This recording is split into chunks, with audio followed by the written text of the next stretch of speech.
Tales from the Spacepod is intended for mature, open-minded audiences only. If you are easily offended, I suggest you turn this wacky shit right off. Otherwise, welcome to the pod. Greetings. We have a fun little show lined up, I do believe, tonight. I know I say that all the time, but this time I kind of mean it. We've got Seth Breedlove on the show later tonight, filmmaker, podcaster, and all-around monster-loving motherfucker, Seth Breedlove. Looking forward to chatting with him about small-town monsters. I think that's a perfect... This is our first podcast of October 2016. I think we found a perfect guest. I think Woundy found us a perfect guest for October. Mm-hmm. I just want to we should give her a quick shout-out. She's been busting her butt lately. Especially on my end, she's been sending me tons of news quiz stuff. Hollywood Gets Probed. It's been really great. Thank you, Woundy. Thank you, Woundy. Our fifth Beatle. We do indeed love her. Chris, you feeling all right? Your voice sounds a little goofy. Yeah, I'm feeling pretty good. I just swallowed wrong. Something you don't know how to do. Do either wrong. Yeah. I'm back, baby. Nice. Good. Well, before we get on to Small Town Monsters with Seth, Moses shared an interesting news of note, depressing little article on my Facebook feed this morning, and I thought I'd share. Take a little look. Coming at you via text, SMS text messages. Where are you guys? All right, watch the clicking in the background, whoever's clicking. I'll click all I want. Clicky McClicker. He told you. Fair enough. Let me know where to go. Eat a click. Eat a big old hairy click.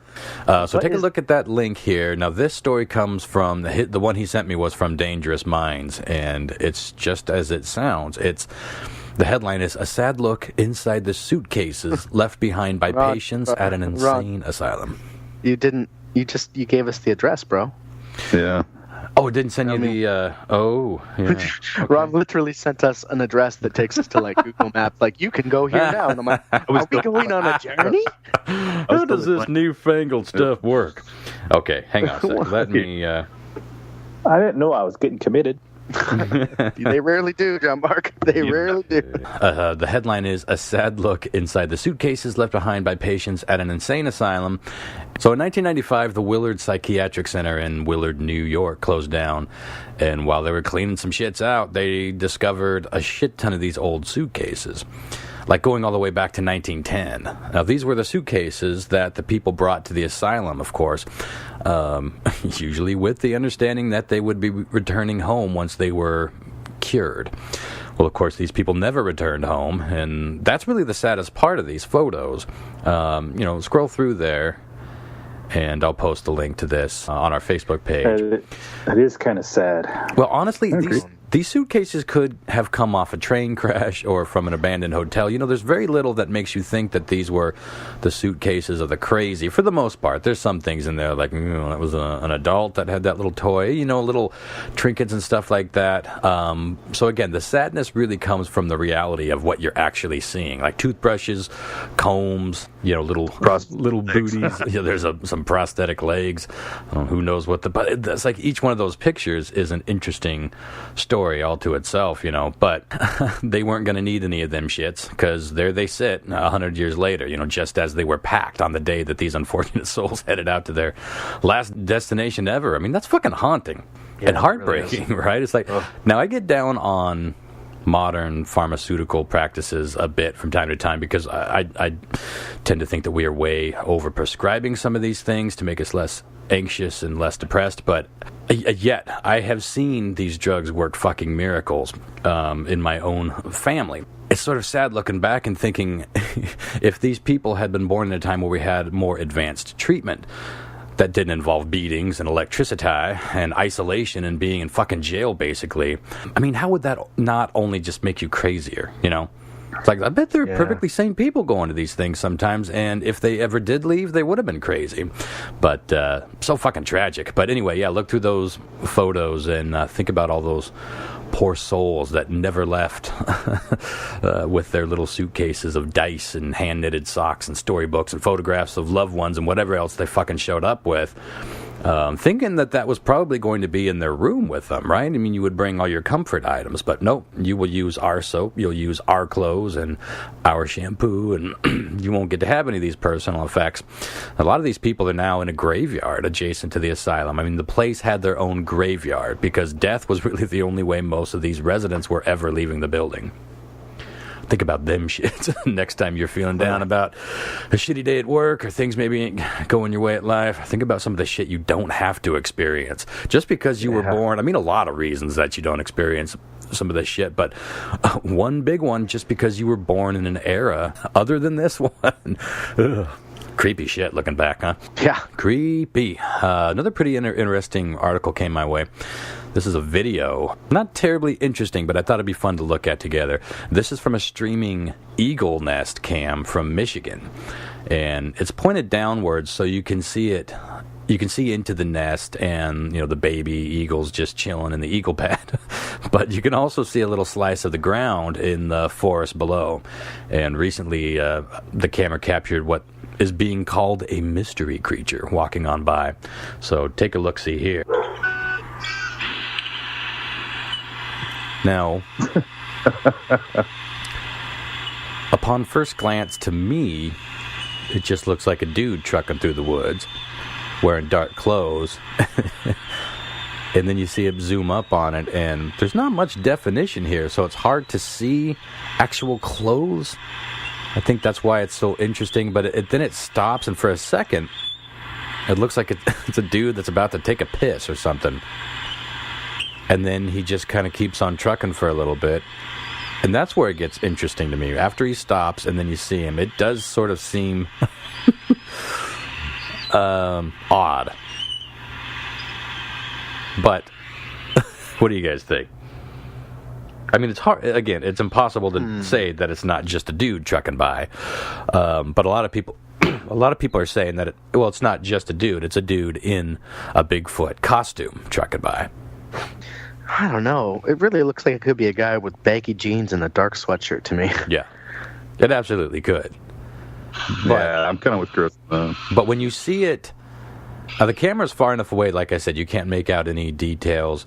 But when he stops to look like it's going to have a pee, then he moves. Then you can see a better shape of it. That's where it seems almost apish, you know what I mean? But to me, it still reads as costume apish, not... Well, what my dead giveaway is like when he hops over the log. Like a little kid. Whee! That's totally human, dude. That's gotta be. I think it would be fucking hilarious, though, if this dude didn't know that there was an eagle camera and he just stops and pulls a schlong out for a pee break. Fucking funny. That's not Bigfoot, it's just big dick. Internet sensation. By the way, guys, am I right? Nothing like peeing out in Mother Nature. Now, ladies, I know you can't really appreciate this like we can, but whipping it out just because you need to pee and letting her rip is one of life's simpler pleasures, I find.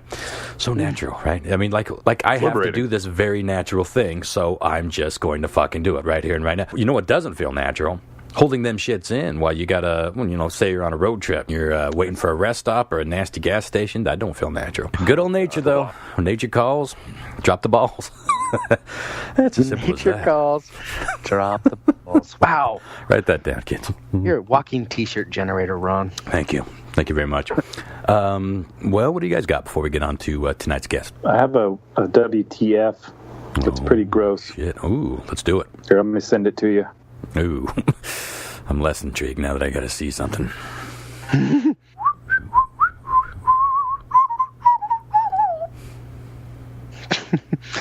little cantina jibe there. I heard a techno version of that in some store the other day. It was really throwing me off. Actually, that's what's funny. You should say that because I was thinking that this thing that I just sent you reminded me of like a cross between the guys from the Cantina band and a Cenobite from Hellraiser, the one with the chattering teeth. It's absolutely a cross between those two. What are we looking at here? This is a fully functional vagina mask. Oh, yeah. Who was telling me about this? Somebody was just telling me about the fully functional vagina mask. Do explain this, John Mark, in detail. In grave detail. Well, it's kind of like I said, a mask that you put on your face. It's a full head covering mask, and on the front of it, and it looks like, if you don't look at it too close, it looks like a cross between the Cenobite from Hellraiser with no lips and his teeth chatter. It's like a gross skull face with no eyes, just like skin. Yeah. And the band from the Cantina in Star Wars. Now you guys have scrolled down to look at the color version, yes? A quick aside, because do any of you, nerd check here, do any of you know what the name of that Cantina band is? Oh. I don't. I have no clue. I'm going to guess. The Galaxy 5. Nope. It's Figrin Dan and the Modal Nodes. So that was the second guess. It was right on the edge of his lips. It was coming. It was coming. Do you know what kind of music they play? Space jazz? Jizz. No, come on. Yeah. Do you know what kind of band they're called? Jizz Whalers. What? Jizz Now you're Whalers. making this up. Better by the minute. Come on now. You can look all this up. It's real. What? They played jizz. Yeah, they played Jizz. George Jizz. fucking Lucas wrote into the backstory of this band that they are a Somebody jizz did. outfit. Yeah, Jizz Whalers. Wow. Huh. Well, let's go back to jizz whaling into this mask. Now, seeing this thing in black and white is troubling, but when you scroll down to the fucking... Now, I grew up around hunters. I know what hides look like when they're torn inside out and drying. That's what this reminds me of. It's got that exact pinkish hue. Until you get to the vagina, it is hard to unsee the vagina. And the vagina's spot on, but you're taking it in a really troubling environment. What a terrible choice of words. What a terrible choice of words. Look at that. So the point here is to fuck someone's mouth through the vagina mask, yes? Seems like it, yeah. Yeah. Is there any more to the story here, John Mark? Or do I grade, it's just go, this what the now? fuck? What's going on? Yeah, it's just like a what the fuck. I get the vagina. Hey, instead of me just sucking your dick tonight, how about we put a fake vagina over my mouth and you get a little extra stimulation, a little extra kookiness, and we'll just see how that works. But then you got to look at this but fucking the fact thing. It looks like something straight out of Hellraiser. You know? I ain't getting a hard-on with that underneath my fucking balls. No, I'm sure it's probably well in an S&M kind of environment, but did you see the dickhead fucking... the dickhead mask? There's more pictures. I'll keep us. Why is there more? No, I don't see the dickhead mask. Oh, yeah. Keep going down. Keep going down. It's past the ads. Well, You sound speechless, Ron. I just... Come on.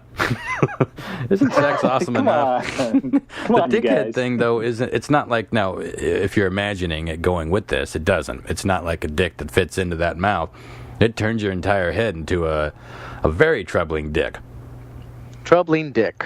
That looks somewhere between a cock, something from Star Wars, and a Ku Klux Klan member. One and the same sometimes. Uh-huh. Well, John Mark, going back to the grading system here, I got to give that a 7.5. Doesn't surprise me that someone made a vagina mask. I gave it a few extra points there because it really troubles me to look at it. Like, there's a lot of... Pretty gross. You could make a vagina mask that's just a mask that fits over your chin, right? And it's just the vagina. You can leave the turned inside-out skin and the troubling veiny shit on the side straight off. Just leave that off, son. Yes, please. Yeah. Good find. And, God, I can't remember who was telling me about the vagina mask earlier. Anywho, Lyle, you got anything? I don't know, but Moses sent that to me, so shout out to Moses. Yeah. Sure. I found a pretty cool, cryptozoology, fictitious story, which is kind of cool. Mm-hmm. A little bit. Did you guys know that a giant octopus actually took down one of the ferries in Staten Island in 1963? No, was that true?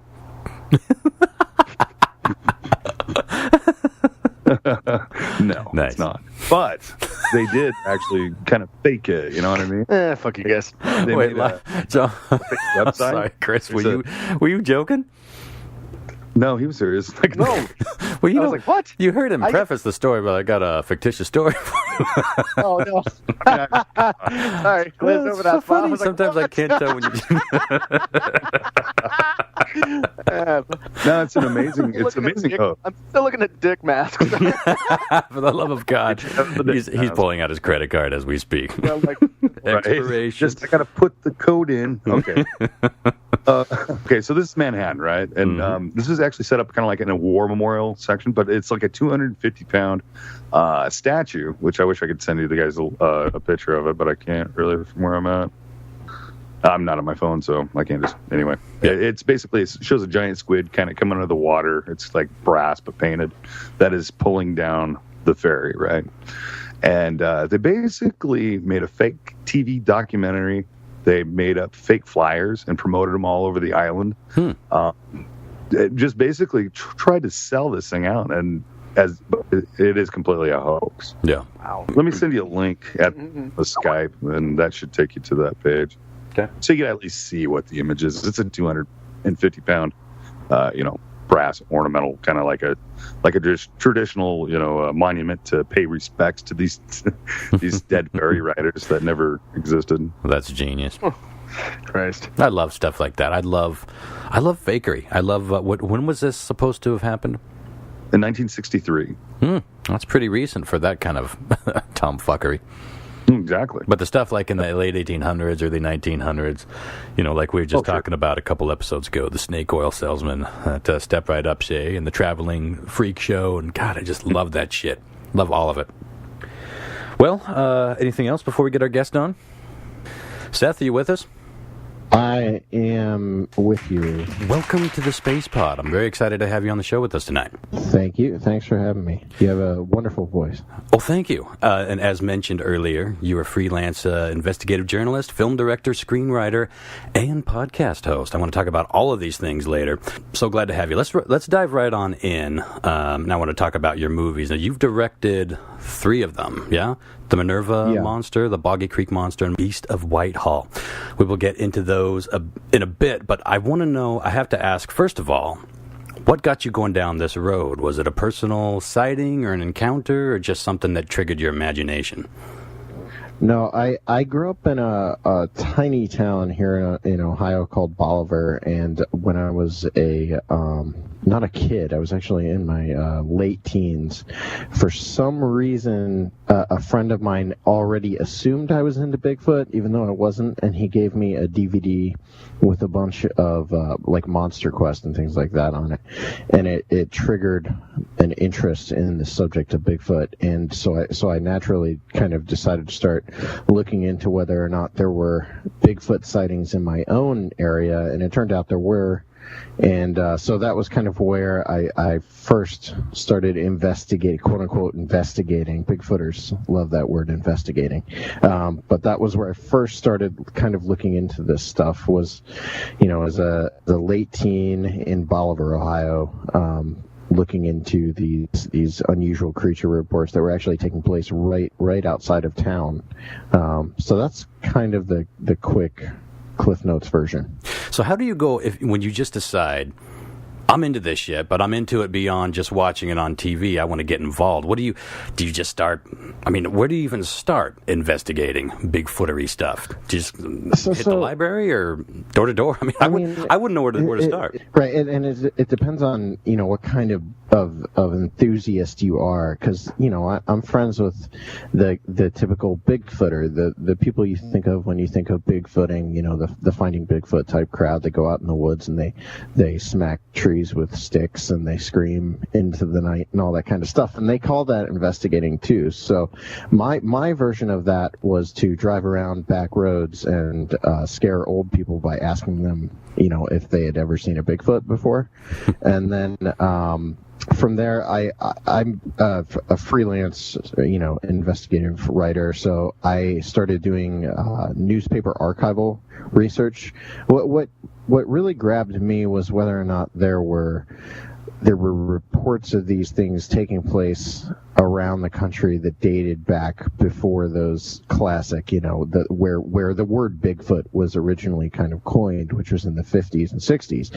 I wanted to see if there were reports of these type of creatures going further back. So I started by looking into whether or not, we had anything that we could compare to the reports, and I did find a number of those. So that was what kind of got me to the point where I thought, well, maybe there's more to this than just crazy people or hoaxing or misidentification. So newspaper archival stuff, and then particular cases I would get, kind of interested in. And the first one was the Minerva Monster case, and that was the case where I actually, called people that were involved in that and talked to them and started trying to form my own opinion on this stuff. I was never, from the time I got into all of this, I've never been a kind of a 100% believer, the type that, absolutely believes there's a Bigfoot actually out there. I just wanted to know for myself whether or not, I could figure out what was going on with all of this. And I've been into it now I've been into it, honestly, it's not been that long that I've been doing this, what I'm doing now. It's only been about 3 years, but, I'm still just as lost as I was when I got into it. I really like that. I like that your whole attitude about it, and I like that admission because I feel the same way. I mean, we on the show, we talk about this stuff. We've been doing this show for going on 8 years now, and Bigfoot comes up all the time. Well, any of the shit that we talk about, honestly, there's an interest and there's an intrigue, and sometimes you are guilty of wanting to believe that is a real thing, but at the end of the day, when you have so much evidence and so much missing, it is hard to just say 100% that you're behind this. But I appreciate that you admit that, but you still continue on with that. I think that is something that is really fucking lacking in modern it seems like about 10 years ago, I started to notice some of these ghost researching programs, and then, on TV, and then also like the Monster Quest stuff started. I was really excited when a lot of that stuff started, and some of it was good at first, and then it kind of got a little hokey, and a lot of it was just bullshit from the get-go. And you can tell that, whether we're talking about these ghost hunting shows, or even some of the Bigfoot research shows where they're out in the woods with night vision, and just every time a twig snaps, what was that? The whole South Park episode where they're mocking this shit, I thought was dead on, because you can go completely so far in the other direction of buying into everything and all of it that it almost devalues the legends themselves. So I like a bit of skepticism, if that's even the right word. I guess it's just a hesitation to be gullible or to push something that you don't 100% believe in. So it's nice to see that. Speaking of TV shows, and we're going to talk about your movies in a minute, but have you thought about pitching anything to some of these networks? Because it seems like every time you turn on cable these days, it's almost nothing but paranormal shows. It's fascinating. Yeah, so when Minerva Monster came out, it for whatever reason went kind of viral, like semi-viral. It definitely went viral regionally here in Ohio, but it became a big deal for a little while because of the fact that the Animal Planet blog wrote about it. It hit the AP Newswire and ran coast to coast, and all sorts of stuff was going on. And when that happened, for some reason, 2 television studios contacted us, left field out of New York and another smaller house out of LA. And we ended up getting to the point with the one out of LA where we were into development meetings, and it was like painfully apparent that what they wanted to do with Small Town Monsters was not at all what we were trying to do with it, which was they honestly pitched me a show that was going to be like Scooby-Doo, where we were running around the country in a van with Megan Fox. I'm in so far. And and so that was kind of the show they pitched us, and I just at the time I always have to clarify, this wasn't some sort of like a Sex Pistols stand my ground moment where I'm not going to give in and just go sell out my principles or whatever, but it honestly was one of those things where they wanted to make that show or nothing, and we didn't really want to make that show to the extent that they did, so it just fell apart. And shortly thereafter, I started trying to figure out if there was a way to do this independently. to where you could independently produce episodes of our series, which is called Small Town Monsters, and then maybe sell individual episodes to like television for broadcast or something like that. Yeah. So that's kind of what we're trying to do right now. But our big thing in the last month that's opened up has been Amazon. So we had 30,000 views on Beast of Whitehall during the last month, which was, I mean, that's nothing, when you compare that to major television, that's nothing. Well, but when you're just a guy that had a passion and you probably got some friends together and started a little company and you're doing your own thing, that's definitely not nothing. I mean, that's as someone who has tried to put stuff out into the world, I realize, I mean, just the staggering amount of shit that you are competing with just to get people to look your way for 10 minutes is an achievement these days. So, yeah, congrats on that. I want to talk about the Minerva Monster. First of all, that would make a kick-ass band name.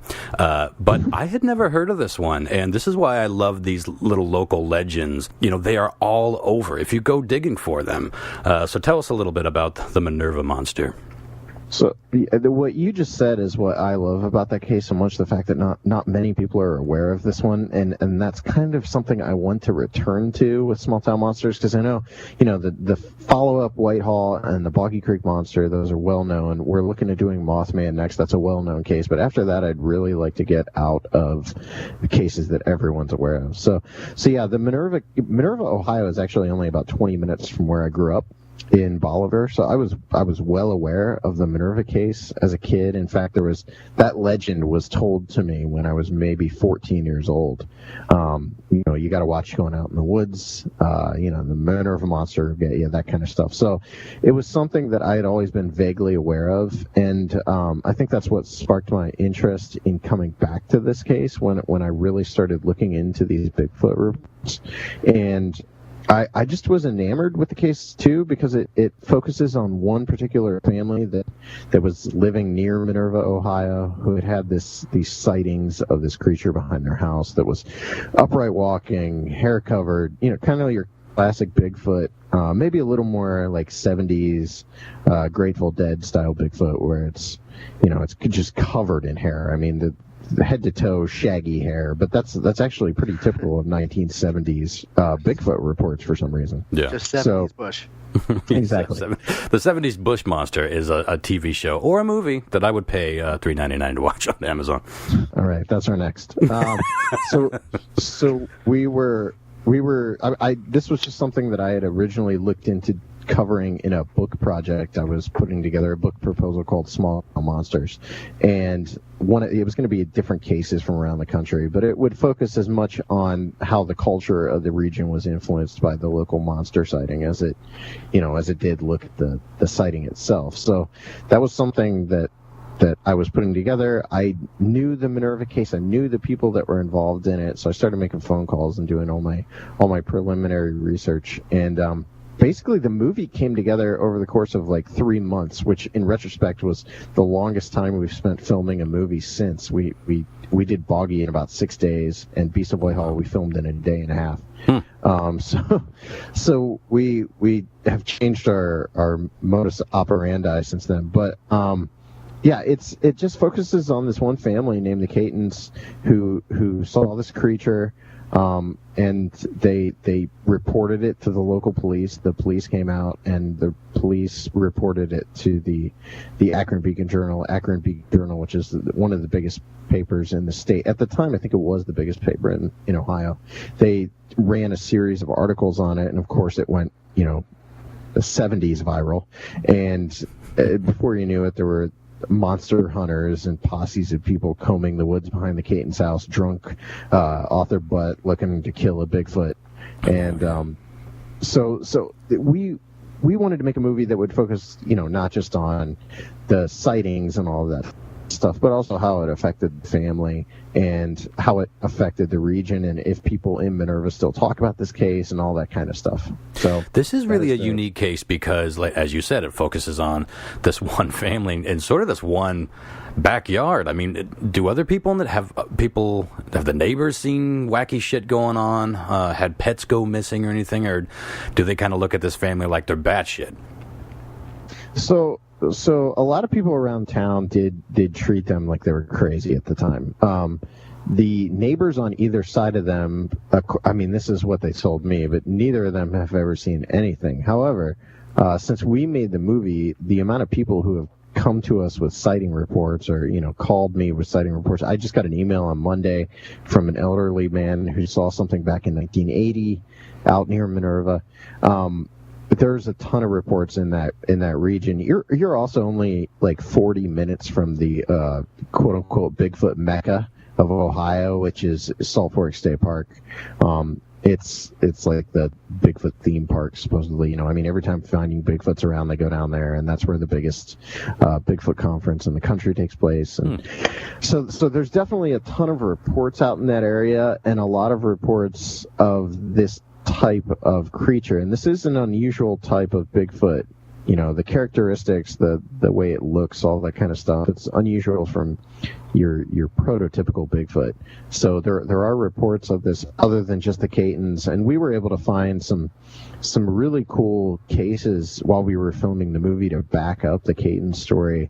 The Catons always claimed they saw this thing with two panthers, two black panthers. That is so badass.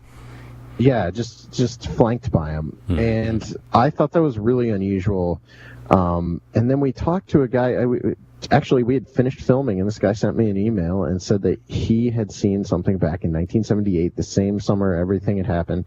He saw this, what he referred to as a hairy witch, because as an 8-year-old, that's all he could think to connect it to. But it was his what he described to us was the Minerva Monster.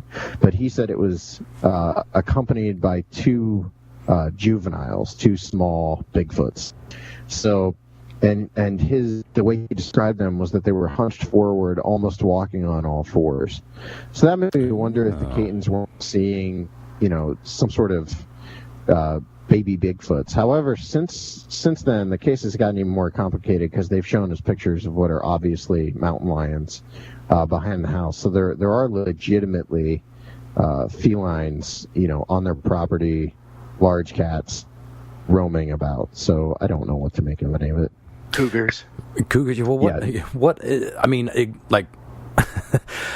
Do they have immediate next door neighbors that may have looked out their backyard and seen them shit? So are they seeing anything at all?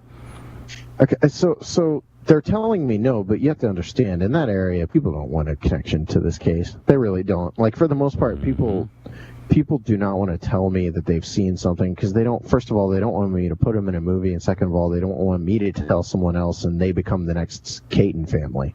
Where people were literally driving up the Caton's driveway, screaming Bigfoot and hollering at the house in the middle of the night. And like there's a story where Howie Caton, who's in our film, he went to school his senior year. He goes to a football game, and the entire crowd started chanting Bigfoot at him. So this was like it was a really terrible kind of situation for the family to be involved in. So I think out there, it's changed now. It's kind of a cool, fun local story. People wear Minerva Monster T-shirts and all that kind of stuff. Yeah. But back then, it was not something people wanted to be associated with. That's really interesting. I've talked to enough people about some of these kooky fringe things that we talk about on the show so much. Chemtrails, Bigfoot, aliens, ghosts, no matter what. No matter how skeptical people are, if you dig deep enough, you will get some story of something unexplainable that happened to them. I find this really interesting. I mean, it's almost without fail. Like, even skeptical people. My dad is somebody that I think of all the time. For years, he's a hunter. He's always out in the woods. And we're surrounded here in central Washington state by nothing but forest. And so he grew up basically hunting around here. He knows this place like the back of his hand. He's a really good hunter. He tracks all that shit. So when I would always talk to him about it, you ever see any Bigfoot shit out there? And he always just kind of laughed it off. But a couple of years ago, I brought that up again in front of him, and this time he had a story to tell, which had happened years ago, that he just waited to this day to feel comfortable explaining it. And he saw this area that he had. This is back when he would trap, and he laid his traps, and then he went back the next day or a couple of days, and that entire area had been just cleared with something giant. Now, there's no roads up there. You have to hike for miles to get anywhere near this area. And he said that the size of the trees that were just bowled over and snapped in half, he said the only thing he could imagine happening was some giant creature throwing a massive hissy fit and like smashing everything in sight. And then he said he saw some huge tracks coming out of a little pile of mud out of a dried up pond. And he said ever since then he thinks twice about it. I was like, well, what? I've been asking you for 10 years if you've had any strange experience right. up there. No, and he my wife's grandpa is like that, like super scared. In fact, I've had like big arguments with him about this, but he's got this story about hearing these bizarre screams down on his hunting cabin, his property. He owns like 50 acres in the middle of nowhere, but he'll still fight me tooth and nail over the fact that I even spend any time looking into this stuff. But he's got tons of stories about bizarre screams. Yeah, the same with my dad. And once you got him talking, he was like, oh, then remember that one time he was talking to my brother in the room. He's like, remember that one time we were up there and we went back home because we heard those weird screams? Like, what the fuck were any of these stories when I was begging for them? But it's not just that they hated me. It's not just that they hated me. They were afraid of that ridicule. And I've never really experienced anything terribly Bigfooty, but I have experienced some major UFO encounters right here in my house. And I remember the first time I saw a giant black triangle fly over my house. We were getting ready to do a podcast on just UFOs, just a random generic UFO podcast, and I didn't really have anything ready to go. And I was like, I'm about to go on the podcast and talk about this experience that I just had, and I feel like people are going to think that I made it up. I'm not afraid to say what I saw or what I believe. I'm a very blunt person. I'm very in your face, and I don't really worry about what people think about me for the most part. And there I was hesitating to talk about something that I saw with mine own eyes. So that's a dilemma in this entire world of paranormal research that's already fraught with dilemmas, because if the one thing that we rely on is eyewitness testimony. I mean, that there's just not evidence for a lot of this stuff. And yet enough people see something. Well, that is some sort of evidence. It's not tangible. You can't hold it in your hand and put it under a microscope, but that's something. The one that drives me crazy is when people start, coming forward and talking about like government conspiracies or cover-ups, and the whistleblowers. They're not just afraid of being ridiculed. They're afraid of being killed. But on a much smaller level, it's like, well, people are just going to think I'm crazy. I would imagine that's pretty frustrating in your field, talking to people. Have you done this enough to where you get a feel sometimes talking to someone like, oh, this guy's just full of shit? I mean, has your bullshit detector been honed over the years? I mean, I like to think so. I always watch out for people that claim multiple encounters with Bigfoots. I know well-known researchers who were into this for decades who never saw anything, but when someone's telling me they can go out in their backyard and call the Bigfoot like it's a hummingbird or whatever, I tend to tune them out pretty quickly. But yeah, I mean, some of that has to do with being a reporter too. I've done that. I did that for about 8 years before this, so and you can kind of tell. There's Lauren Coleman calls it contactee syndrome. It's similar to, in the 70s, you had all these people who claimed to be constantly contacting but aliens, and talking to aliens about the saving the human race and all that stuff. And what it all came down to was a need to feel important. And you see that a lot in the Bigfoot world now. Yeah.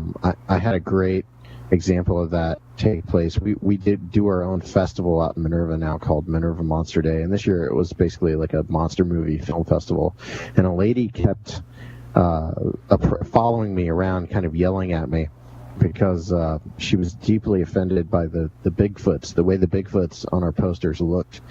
She was insistent that is not how they looked, and every time I would give her the time of 2 seconds, which I didn't have because I was running the whole festival. Right. Every time she would stop me, it was to tell me about how I just didn't understand, and I needed to listen to her because she was in knowledge. knowledge on what the Bigfoots are like and how they breed and where they are and all this kind of stuff. And I said, well, what, if you really know these things, why haven't you proven that they exist or taken a photo or anything? And she was, it's all, to me, a lot of those types of people are needing to feel important, needing to feel some level of importance.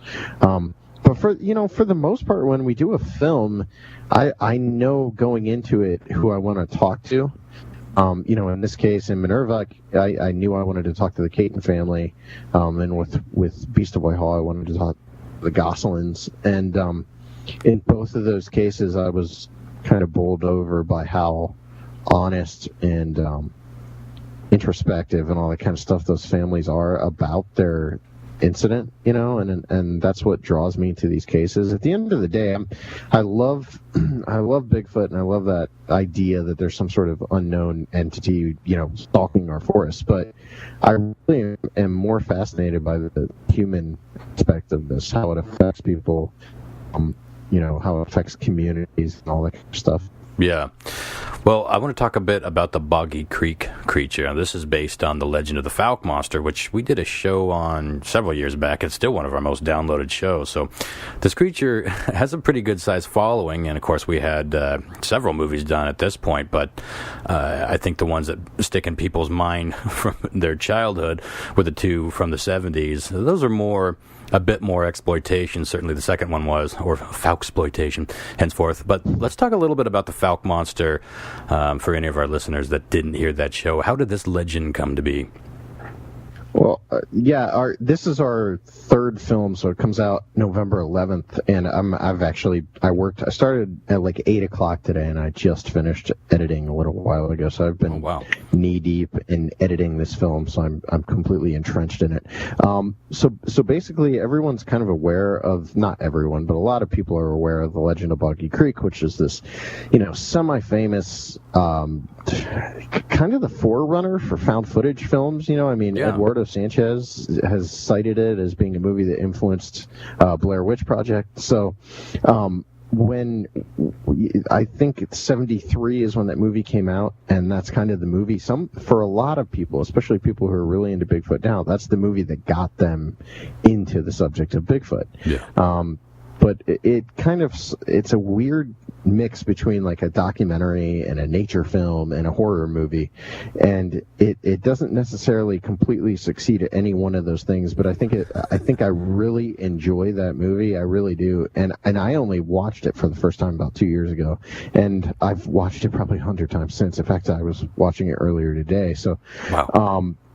But it's a kind of a cool look at a town, and it's how this creature comes into the community and affects all these people's lives, told through this bizarre kind of 1970s lens, and there's two musical numbers that feel like they're out of a Disney film, and all kinds of. Yeah, there's some really unusual things going on in that movie, but we wanted to make a movie that would look at those original sightings, what inspired the legend of Boggy Creek, and then kind of track it up till today. Is it still going on? Are people still seeing the Fouke Monster? What is the typical sighting like, that kind of thing, and how it affected Fouke. And even just tonight, I was looking at a newspaper article that ran back in 1971 when the Ford incident occurred. And for some reason, I'd never noticed this until tonight when I was editing it into a scene. I saw that the constable at the time, Ernest Walraven, which is like the coolest name. Mm-hmm. Especially when preceded with constable. Yeah. Constable Ernest Walraven said that there had been sightings of a hairy monster in Fouke for decades, which I didn't. I mean, I know that now because I'm making this movie. We talked to people who told us stories going back to the 1800s, and I've seen the wild man reports and ape reports from that area going back to the 1800s and early 1900s. But I guess I didn't realize that there was ever anything written about that, or even just a quick passing quote like that. So I thought that was really kind of cool that the constable was even aware of the legends even well before the movie didn't come out till 73, and this article is 1971, and he's talking about decades before that. Yeah. So in the area of Fouke, these creature reports were always around. And I remember when I first talked to Lyle Blackburn, who's in the film, he's a co-producer on it, and he's our consultant. He's the writer of the Beast of Boggy Creek book, and he's been on, Monsters and Mysteries and Finding Bigfoot and all these shows, but he's involved with our film. And I remember I asked him about this early on, whether or not there were newspaper articles of, relating tales of the Fouke Monster. And he had told me no, but he said down there it was all sort of oral tradition. People just heard about the Fouke Monster. Your aunt told you a story when you were a kid, and it was just talked about like it was another animal, something else that lived down there. So we wanted to reflect that in the film too, the fact that it's not everyone, but a lot of people that live and work and spend time in the woods down in that region, it's not even a question for them. It's just there. It's just a fact. That seems pretty unique, right? I mean, you tell me you've done more of these investigations, but that seems pretty unique that almost a whole region sort of, just sort of talking about it nonchalantly like that. Yeah, it's really unusual, especially coming off of Whitehall and Minerva, where here in Ohio, people have embraced the Bigfoot idea, right? It's kind of our thing now. It's become a mascot. But in New York, no one wants to talk about Bigfoot. So then we get on to Arkansas, and everyone kind of loves it. I mean, it's going on, and even the people who make fun of it now kind of still embrace the idea that it's part of the local, folklore. I'd say it's still 50-50. I say 50% of the people down there think it's all a bunch of nonsense, and 50% of them, it's not even a question of whether or not it's real.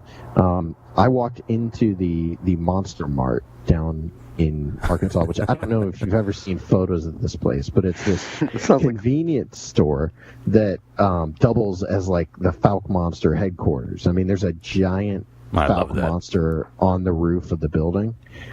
It's one of the coolest looking things you've ever seen. So I walked into the Monster Mart on my first day there. 2 seconds into walking in the door, some lady's telling me about her son's Bigfoot sighting that took place like quarter mile up the road, crossing Highway 71. I turn around and I walk to the counter, and Smokey Crabtree's grandson is at the counter. I don't know if you remember that Legend of Boggy Creek, but Smokey was in that. Absolutely. Yeah. Travis Crabtree is his son. So anyway, I walk right up to the counter, and this guy's standing there. The lady introduces me to him, and before I know it, we're at Smokey's property. We're the first people to shoot on Smokey's property since Charles B. Pierce shot Legend of Boggy Creek. And it was just this bizarre situation, especially compared to the other movies we've made, where it was such a, not a hassle, but such a challenge to try to get people to talk about this kind of stuff. And instead, here you're thrown head first into it. It's like, with open arms. How do you get people to talk when they're not into it? I mean, do you just hound them until they threaten to get you off their fucking lawn? No, the best example of that is the Catons, because they had never spoken to anyone on camera before, and they didn't want anything to do with this story again. They were done with it. In fact, right before we had gone to the Catons, Finding Bigfoot had approached them about being on a show, and they had turned them down. And I came along about 2 weeks later and managed to convince Howie to be on camera for the first time ever.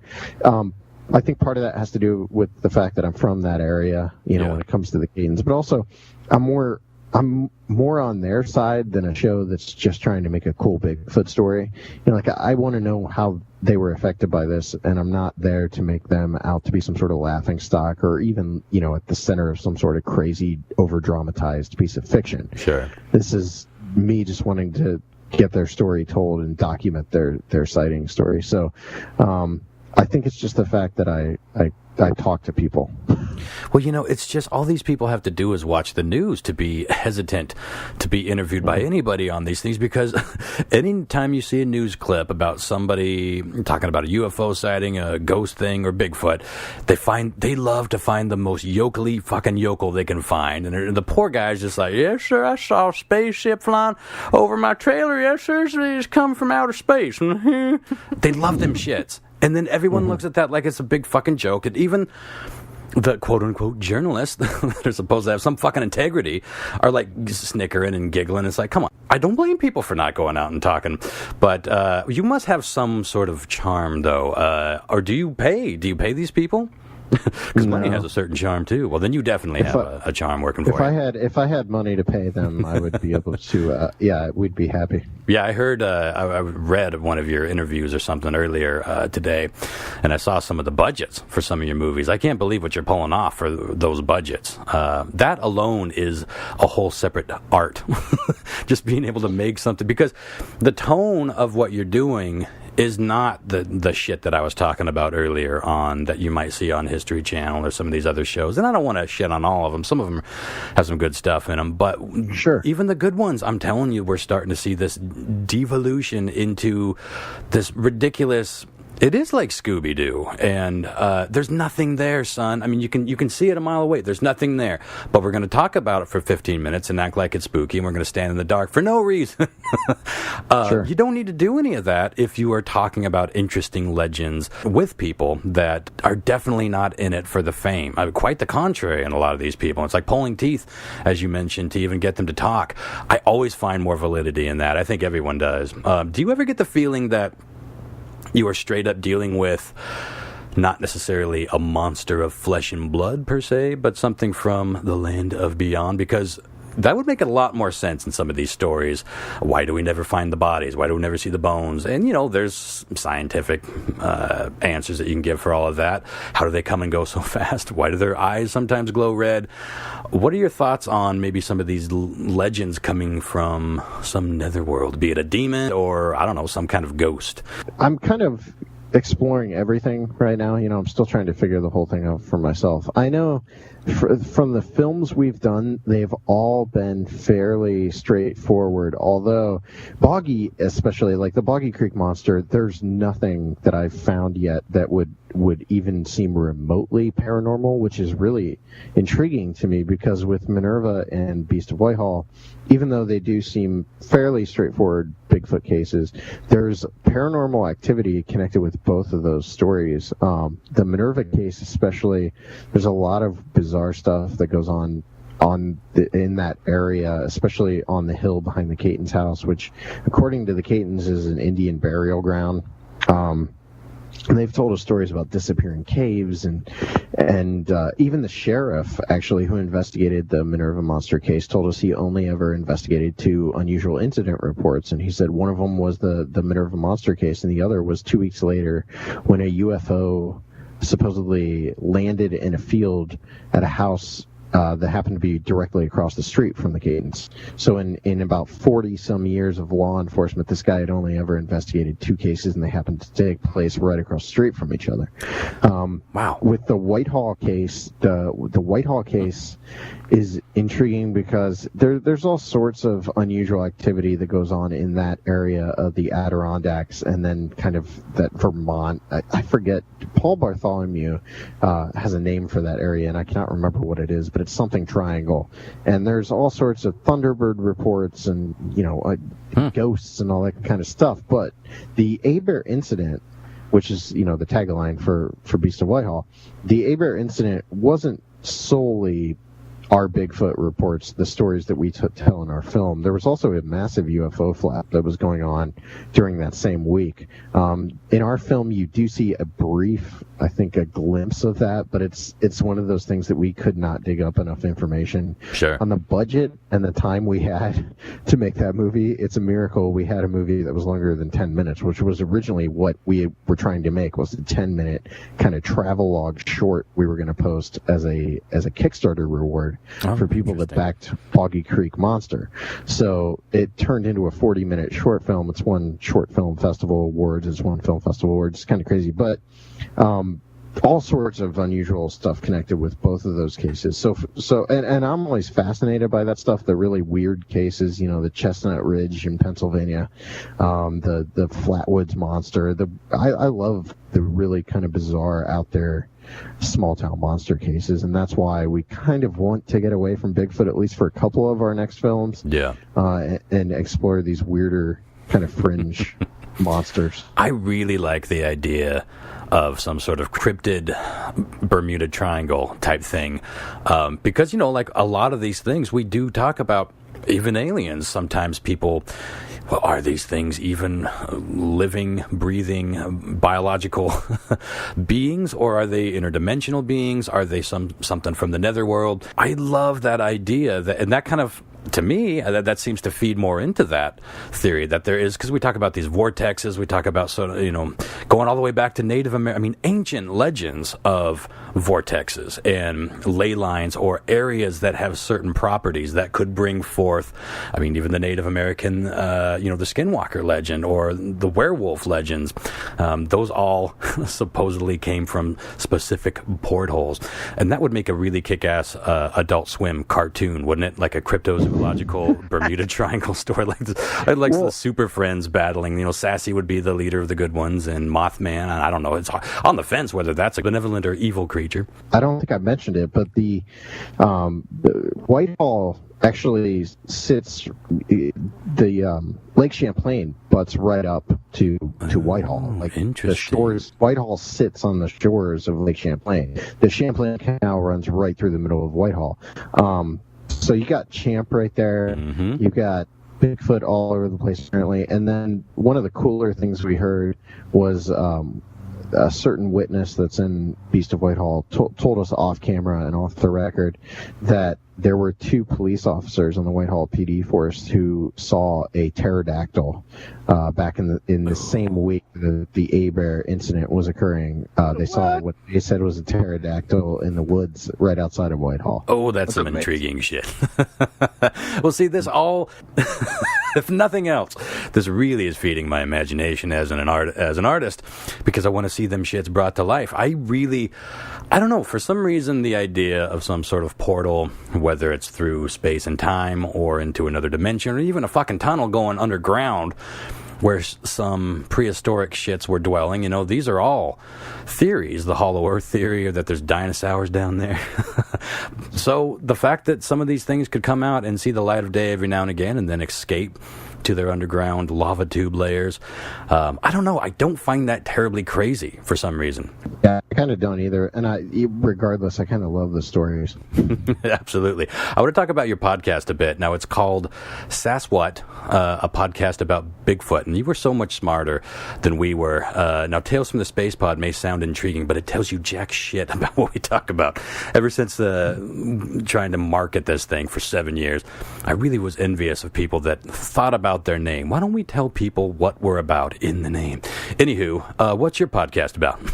It's about Bigfoot. The funny thing about that is, though, before I did Sasquatch, I did a comic book podcast called Ancillary Characters.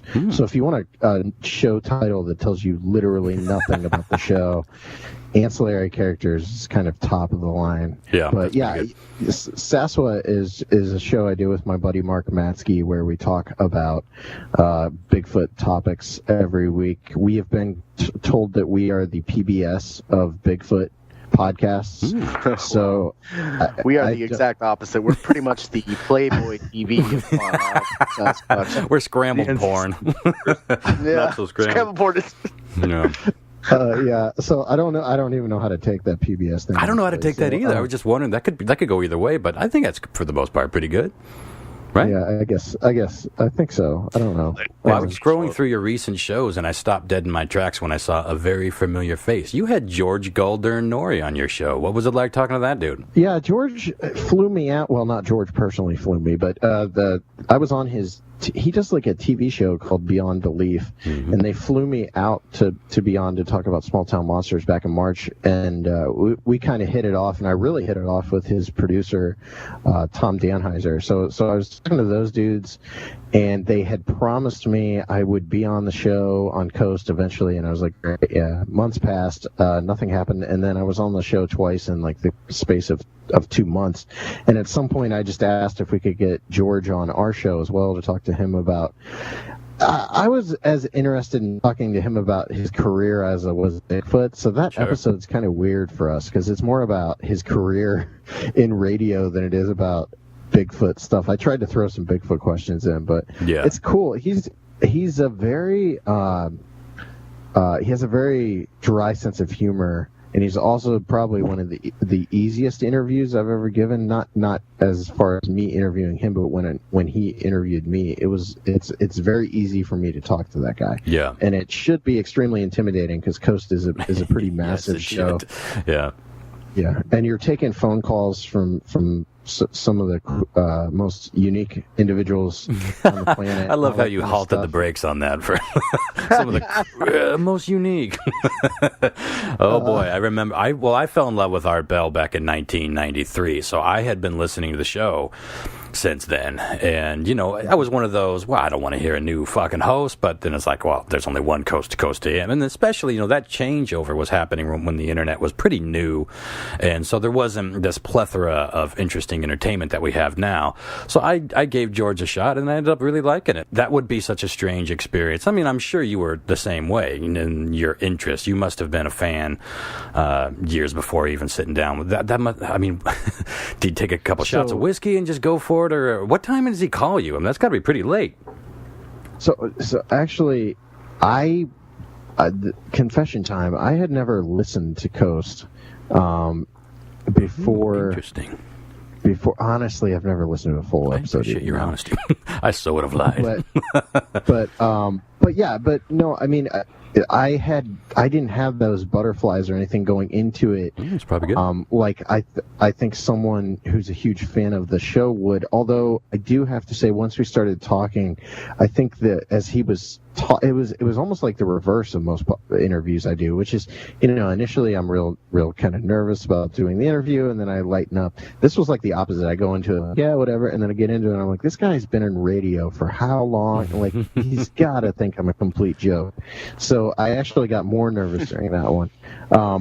But it was a weird experience because he had just interviewed me the week, 4 days before we recorded that episode. So it was a total turn kind of situation where he had been interviewing me and then I was interviewing him. And I've never felt so ill-equipped to interview someone before either. So yeah, it's a little scary. I can understand that. Well, I can see him, digging you because, again, I've listened to that show for a couple of decades, and Art had a bit more of a cantankerous attitude, and he would put up with some things that sound a little ridiculous to some degree because he knew there had to be a show, but he would sometimes take you to task on it. George, I think, is a little bit kinder with some of the people, and there have been some straight-up fucking kooks, and that George is not buying this shit, but, there has to be a show. So when he gets someone like you on there, that would be a breath of fresh air when you are coming out and saying, I'm not sure if I 100% believe in this. So I could definitely see him being into you. Yeah, go ahead. I don't know if you listened to the interview, but that was like one of the things I asked him was, how do you handle these people? Because, and it was such a cool kind of answer he gave, which is at the end of the day, that show goes to be all that some of these people even have.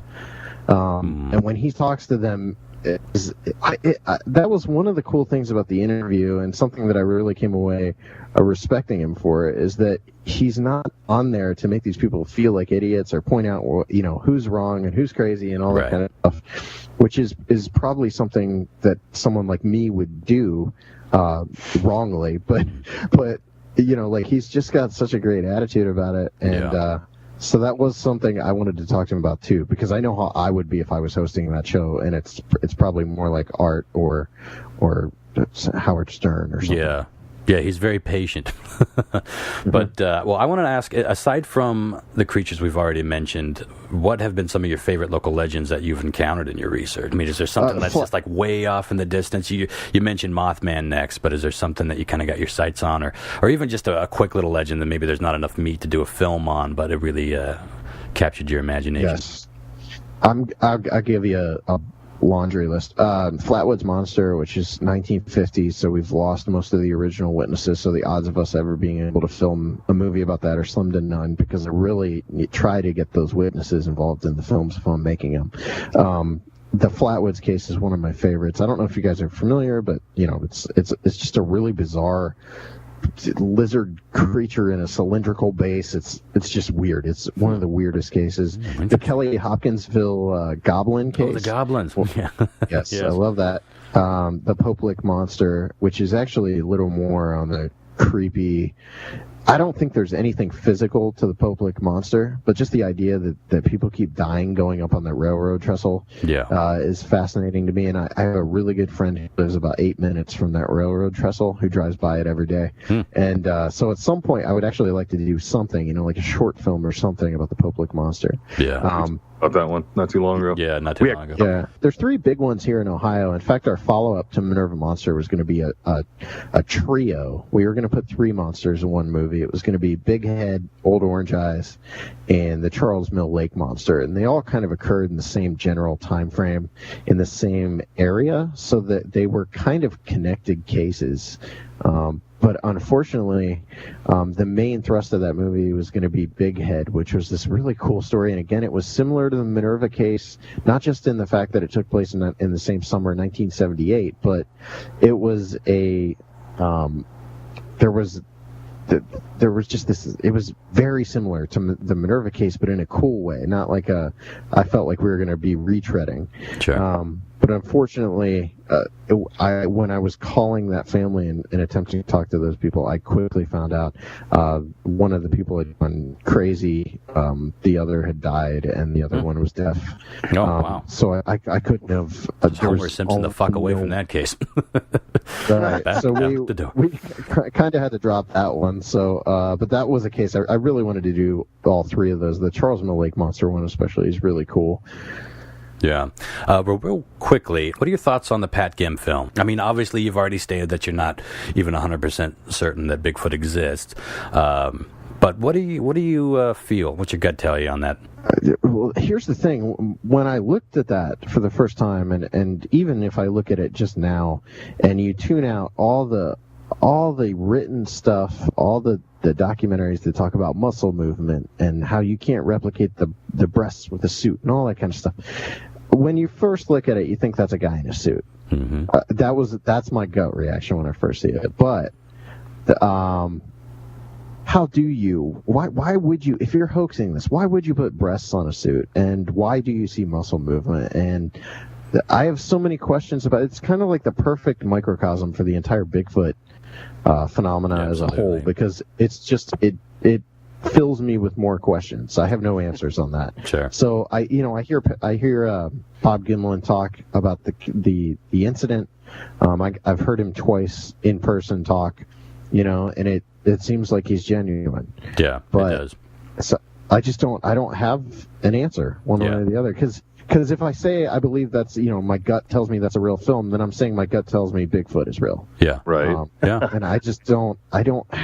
not to that point yet, but that is one of the weirdest films I've ever seen. If it's a hoax or something like that, it's almost like the film itself has taken on a life of its own. Oh, it absolutely has. Yeah. 100%. I actually had the opportunity twice to sit down with Bob Gimlin. He's local here in Washington. He lives in Yakima. Mm-hmm. And it was one of them was the Bigfoot Roundup, and it was I think the last one I went to, and they had just a ton of Bigfoot research. Like people from the Bigfoot hunter shows, and Jeff Meldrum was there, I think, and Jeff Meldrum was there, and he did a great, his take on it. And I'm trying to think of the filmmaker. Yeah. Bill Munns? Bill Munns, yeah. That is. He had a presentation, dude, that if you were a non-believer, it would make you a believer. Like, by the time it was over, you'd be like, yep, it's got to be real. Yeah, Munns is... Go ahead. Like all these costumes for all these, at the top of my head, I can't remember a lot of the movies, but I mean, that's what his job was. So debunking it was second nature to him, and he believes fully that it was real. And I sat and talked with him too. Yeah, he's a cool dude, and his stuff is one of the reasons I'm a lot more open to that film than I probably would have been otherwise. Yeah, sure. He did close a lot of loops for me, I gotta say, especially he and Meldrum at that exact Bigfoot Roundup that you were at, Lyle. The stuff that you brought back, and like the comparison of the feet to actual primates, specific types of primates, it really boosted my belief in that film. I want to get moving on, but smalltownmonsters.com is your main hub online, Seth. Where can people get your podcast? I mean, it's everywhere, but do you have a podcast website? Yeah, it's saswat.podbean.com. I just lost the URL to Saswat because I was lazy and didn't re-up. Yeah. So saswat.podbean.com. But yeah, we're on iTunes and Stitcher and all that garbage. What about Facebook, Twitter, any of that? Yes, we're everywhere. Saswat and Small Town Monsters. We're all over Facebook, Twitter, Instagram. I'm on Facebook. Yeah, we're out there. You can find us. We're on YouTube and Amazon, Vimeo to watch the movie. Shop.Smalltown Monsters too, if people want to buy our stuff. We'll post all those links on our site as well. Before we get on to News Quiz, we asked some of our listeners for questions. Chris, can you pull those up real quick? Would you mind? I don't know if... This is always my favorite part, because typically I get at least one person asking me some variation of, like, what gives you the right? Oh, no. Jesse so-and-so says, what gives you... No, well, yeah, you'll be lucky if that's the worst question we get from our listeners. We'll self-censor it a little bit tonight, though. What do we got, Chris? We only got a couple of good ones here. Let's see. David Zer wants to know, I just watched The Beast of Whitehall, which was great, but what does he think? Was it just some teenagers making up a story or the real deal? Oh, that's a cool question, actually. So with this case, if I was going off of never having spoken to Brian Gosselin, my gut reaction to hearing the story originally was that more than likely it was kids playing a prank. And that wasn't just based on the fact that it is so weird for there to be a creature staying in one field for how long, like over a week. That's so bizarre. Yeah. But it was also the fact that kids knew that field was kind of a place you went to see a monster.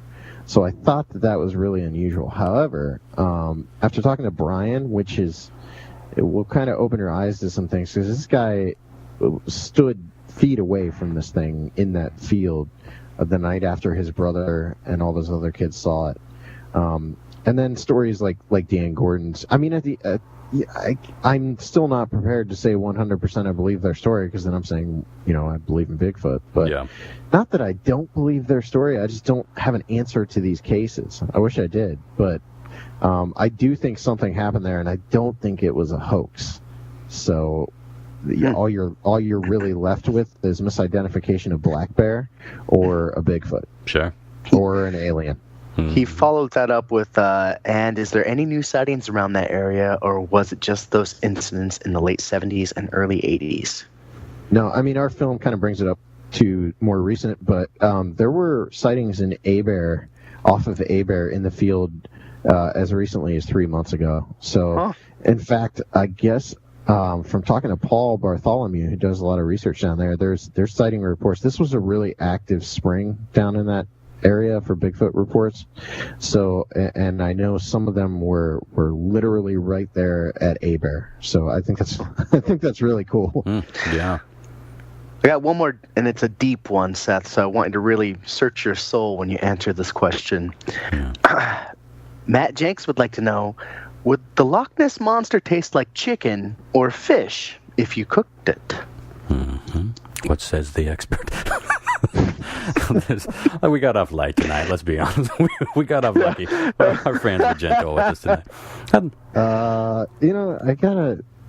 I gotta think fish, right? I think you would have to, although so many things taste like chicken. The chicken of the sea. It's the long chicken of the sea, yeah? Oh, no. Do we have a... It's just, I'm thinking of like what gator tastes like, and maybe more like that. Yeah, Mm-hmm. that's they say it's more like chicken, yeah? Or is it fish? I can't remember what people say gator tastes like. I had gator like 10 years ago. It is like, I know it was fried. It did have kind of a chickeny. Yeah, I guess so. I'm complicating the answer. It would taste like chicken. Oh, interesting. There we go. I like that. That seems more monstery, that it would be a trickaroo there. Speaking, before we get moving on, I want to ask, have you looked into Monsters of the Deep? You mentioned Champ, but have you really looked into anything like that? Well, the Champ story is one that I would like to do as a film at some point. In fact, I have an opening next May where I know some people that are actually going on some expeditions in that area. So if I could get some eyewitnesses, I could possibly pull that off. Our big thing in 2017 is going to be funding. Yeah. Kickstarters have been exhausting. I mean, it's awesome to have such supportive, I guess you can say fans. Anytime I say fan, I feel like a prick. No, I hear you. Egomaniac. Yeah. But it's fair, though. So many.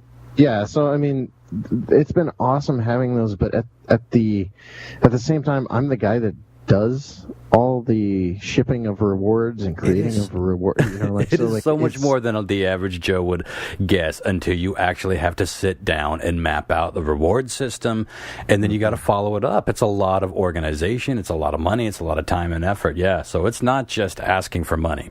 It's a job. So I keep saying I think the Boggy Kickstarter was my last Kickstarter just because it was so exhausting. Mm-hmm. So I during 2017 we have to figure out something new in terms of funding if we want to keep doing this the way we are right now. And I've got ideas for like things I'd like to do. I would really enjoy selling crack. So love to sell crack to make Bigfoot movies. But no, so during 2017 I'm going to say this and then I'll probably regret it later, but my big goal for 2017 is to make 3 movies. We made 3 movies over the course of 2 years at this point, but I would really like during 2017 to get 3 films done. Probably Whitehall. I really love that 40-minute like short film length. And then maybe like every couple years we could do a feature like Boggy, which is a feature-length film. And almost create our own little independent TV series. That's basically what I'm trying to do. That'd be great. But I just don't, that's my dream right now. We'll see if anything happens. Well, we would love to have you stick around to play a little news quiz if you'd like, Seth. It's a little wacky news multiple choice game we play. There's no prizes involved. It is just for glory, and I have had so little glory in my life of late. But if you got time and you're down, would you like to stick around for 15, 20 more minutes? Play that? Yeah. Awesome. Yeah. Chris, what you got for us? Badass. Okay, here's the order you're going to play in tonight. Ron, you're going to go first per usual. Okay. John Mark, you'll go second. Lyle, you'll go third. And then Seth, you'll go right in the rear there so you can benefit from the experience of my fellow podcast members. Yeah. My fucked It's a up better news place to be quiz than it turn. sounds. It's unlike the human centipede. You want to be back there. Oh, good. Yeah. Good word. Too soon. Okay, where are we at? All right. Question 1. A Swedish charity that goes by the acronym RFSU has released a well-thought-out and nicely produced video recently urging NASA to send these into space so aliens can better learn about the human race. What are they urging NASA to send out into space? Is it A, tampons? I'm sorry, was it RFSU? RFSU. Okay, tampons. All right. To learn more about that. Is it B, condoms? Or is it C, copies of the Kama Sutra? Oh, sorry, you cut out a little bit. We got some Skype issues tonight. Say that again. Or is it C, copies of the Kama Sutra? Oh, now you're talking education. The others are just utensils. They don't tell you much. I got to go with C. That's the only thing that tells you anything. Okie dokes. Although, oh boy, does that sound like a green herring. Yeah, I'll stick with it. I'll go with C. Okay. John Mark? They just said you just said sending into space, right? You didn't specify whether it's going to the space station or on a satellite or what. Into space in the hopes that if there is life out there, they'll find this and learn a little bit about us. Yeah, this is going somewhere on a pod that's just meant to go way out. Yep, like they used to do, like God intended it. Yeah. I guess I'll go with the C is the Kama Sutra, right? It is. Mm-hmm. It is. What the hell? What the heck? All right. Lyle? Didn't they used to use gold little records back? I feel like a gold record would tell you way more than a box of condoms. Well, I mean, there are instructions on the back, but let me tell you a little story about that. I mean, if you roll them down far enough, there's a serial code. Oh, Jesus. Talking about there might be a binary code there that you may want a second opinion. Oh, I don't boy. know. Kids, do not listen to the Crippler. Put them on properly. I've never had to roll it down all the way low. Never seen them. Sorry. I got to go with C because it's got the most content. Fuck. Okay. Yeah. Seth? I'm just go A. Just different. Going with A. What was A again? That was tampons. Yeah. Tampon. Yeah. Huh. All right. Well, that's biological. No, it's not too late to we had to say that if you are stuck on a question, you could use a lifeline. And Chris has already. Have you done that, Chris? I have it up and ready. So if you we send out the questions to a choice select of listeners at home, and they play along. So you can call out and see what the listeners went with, percentage wise, if you'd like to. Question 2. Martin Shkreli, aka Pharma Bro, y'all remember him? Mm-hmm. He recently announced he's going to auction off this for charity, showing perhaps that he has both a heart and a sense of humor. What is he going to auction off for charity? Is it A, the chance to rename one of the medicines he holds the right to anything the winner wants? All right. Is it, you're thinking, aren't you, Ron? You're Yes, like, I am. Oh, I'm thinking. Is it B, an opportunity to punch him in the face? Oh, that would be him. That's the only thing I can think of that he could do that would be nice. Offer Or the is it public C? a chance to harm him.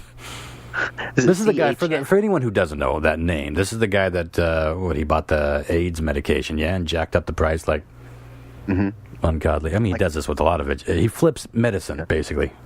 It's insane. It's insane that that's even allowed. Anyway, go ahead. Or is it C, a chance to update his Twitter feed for a whole month? Oh, boy. There is an opening.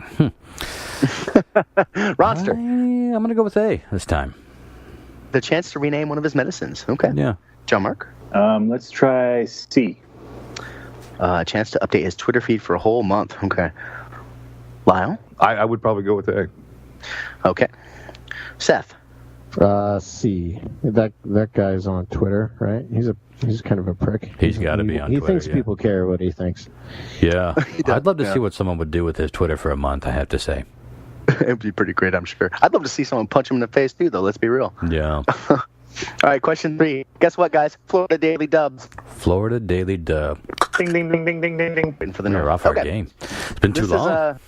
This is worth 2 points, if you get it right. A Florida cop has been sued for tasing a woman last year using unwarranted force.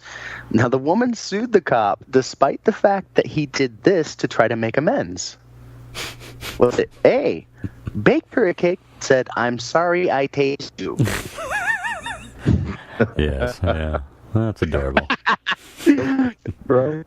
Is it B, offered to let her tase him back?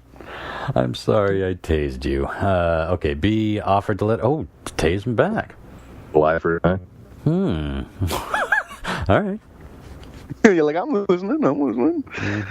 Sorry, I dropped my phone, and now I was going to send you guys. Tell me it's not in the toilet. It's not Where are in the you toilet. podcasting from tonight, Chris? Anyways, or is it C, offered her a very limited but operational get out of jail free card? Oh, like a Monopoly card? Oh, those don't. Those aren't real. Are they? Very limited but operational. Very limited, huh? Well, that's a great one, but I'm gonna go with B. Offered to let her tase him back. Okay. That's the funniest one. All right. John Mark. What was A again? Baked her a cake that said, "I'm sorry I tased you." I like that. I'm going to go with A. I do like Can't go with too many C's. No. Can't go with too many C's. I'm going to go with A. Lyle. It's an eye for an eye world. I think he offered to let her tase him. Tase for a tase. Seth. Yeah, B. Tase for a tase. Tase for a tase. It feels right. All right. Okay. Lastly here, question 4. A mall in Stanford, was using some newly acquired robotic security to patrol the mall. Basically, they got these giant 5-foot robots that are 300 pounds with about 1 billion sensors around them. People can walk up and ask for help. It can alert real security if there's a problem. So they had to suspend these, all of them. Did we learn nothing from Chopping Mall? Yeah, okay. Let's hear it. Is it A, one of the robots ran over a toddler? Oh, shit. I hope it's not A. Crikey. Is it B, one of the robots tried to commit suicide by rolling into a fountain 4 days in a row? You know, it would be a depressing gig. Your Paul Blart Security Mall car? Modest and it all. Right. Why am I alive? Or is it C? They found Robot Lives Matter graffitied on several of the security God, robots. we're horrible humans.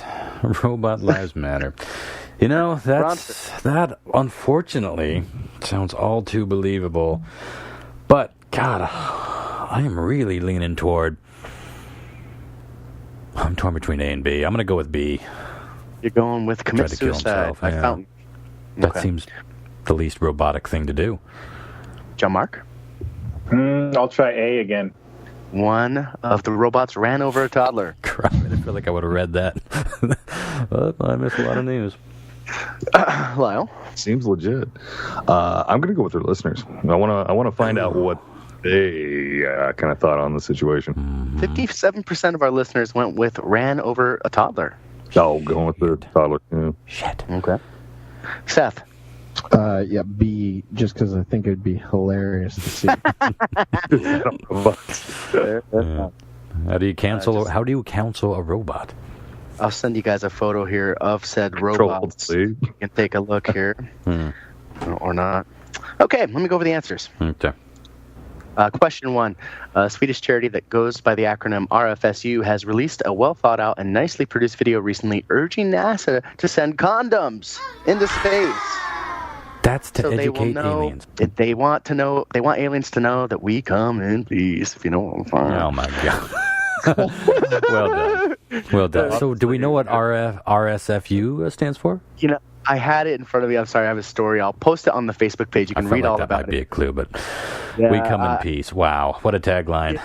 Yeah, I think I made that one up. Yes, I know you did. Nobody got that correct. No one. Huh. Oh, shit. Not looking good already. I really felt good about tonight. Less good now. You shouldn't have. No. Question 2. Martin Shkreli, a.k.a. Pharma Bro, recently announced he's auctioning off an opportunity to punch him in the face. Pretty. I guess a friend of his passed away from cancer, and the family set up a GoFundMe of sorts. So far, I think the bid is up to like $50,000, and he's going to match it cent for cent, too. So, interesting. Yeah. Yikes. Well, I don't know what to think about that. I don't know that undoes... the damage? Pharma flipping. Yeah. It's evil. That kind of evil doesn't wash off, son. Or punch off in this case. Well, who got that right? Nobody. Big whiff. Shit. Double weave. Yikes. Shit. So far. You guys getting nervous over there? Sweating a little bit? No, I already feel like I lost. There's nothing to worry about. Question 3. The Florida Daily Dubs. Thank you. Florida cop has been sued for tasing a woman last year using unwarranted force. The woman sued the cop despite the fact that he did this to try to make amends. I've got to send you the photo. Hold on. It is indeed a very poorly painted cake that says, "Sorry, I tased you." I think it's endearing. It's cute. It's a thing. John Mark, it's 2 points I've for ever the Florida Daily Dubs there. And lastly, a mall in Stanford was using some high-tech security robots to patrol when unfortunately a toddler came up behind one. It didn't know how to respond and just fucking backed right over his ass. The kid was fine. He had some bruising on his legs and whatnot. It was supposed to be, these robots have like something like 40 sensors built in, and they say this is never supposed to happen. So, well, back to the drawing board. I always John go Mark back to... got that correct. That means John Mark's our winner, huh? John Mark is our winner tonight. Nicely done, sir. Yeah. He's the only one winning at all lately. Thank you. Really making me angry. Yeah. Well, I really got to start studying. I felt good about tonight, I think because Aislinn texted me right before I got on the show saying that she got 3 out of 4. We should get her on the show. We absolutely should. And I wanted to say she was our high scorer of the night. Thank you, Aislinn. Oh, good to know. For some reason, I thought maybe like minds think alike, but no, she always does way better than me. In fact, she mocks me for how poorly I do. So I would love to get her on the show. We'll have her on over Skype or phone, and then I will really step up my game, so maybe I can beat her. But I don't think I will. Oh, yeah. Anyway, another solid list. Well, Seth, thank you so much for joining us tonight, and we really appreciate you sticking around to play a round of news quiz. Give us your website one more time when you want people to. And what do you got coming up next? Well, Boggy Creek Monster comes out November 11th. We're doing screenings of that, mostly in Ohio for now. Beyond that, I hope to be shooting something else before 2016 is over, so I can start editing and be working on the early part of 2017. But yeah, Boggy Creek Monster is the next big one, and our first feature-length film as well. So I'm pretty excited about that one. The Sasquatch's still going on, although I'm on a hiatus as of episode 100, which we just put out in 98. So I'm on a hiatus until 2017 because I need a bit of a break from Bigfoot. And so yeah, I'll be playing a lot of Overwatch and Destiny and trying you're to talking chill. our language, Seth. Nice. That's my boy. Yeah. Wait, what platform? PS4. Yep, my hero. Chris, did he lose you? You love it. No, I love the platform wars. I'm not a big gamer, so I find it also amusing, but I do respect I'm not either. Well, thanks again so much. I'm looking forward to seeing Boggy Creek for sure, and really appreciate it. And I love that you have this sort of that artists need to keep doing this. It's like you don't even necessarily have a roadmap. You just know that you're going to need to do this next project, and you need to stay in this world. I totally relate to that as a painter. I don't know why I do it half the time. It's just like, well, I got to do another one, and I got to figure out what this next series or what this thing is going to be about. So I feel that coming off you. I would love to have you back sometime in the future. Maybe after this movie drops, we can talk specifically about it. Until then, thank you so much for joining us. Tune in next week, everyone. 9/11. See you guys. Love it. See ya.